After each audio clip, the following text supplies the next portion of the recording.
এখানে আল্লাহ পাক বলছেন মানুষের মধ্যে কিছু মানুষ আছে যারা তাদের নফসটাকে আল্লাহর সন্তুষ্টির জন্য বিক্রি করে দিয়েছে। মানে তাদের জীবনের মূল থিমটাই হচ্ছে আল্লাহ পাকের সন্তুষ্ট অর্জন।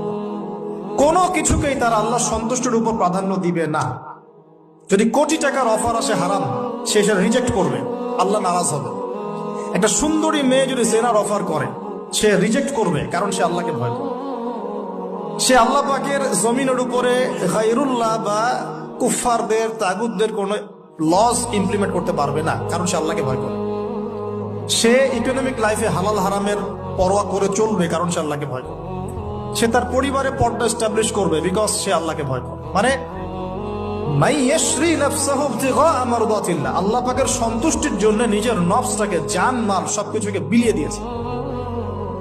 এই মানুষগুলোর সম্পর্কে আল্লাহ বলছেন ওয়াল্লাহু রাউফুম বিল ইবাদ। এই মানুষগুলোর প্রতি আল্লাহ পাক রাউফ হবেন, কোমল নরম সফট হয়ে যাচ্ছে।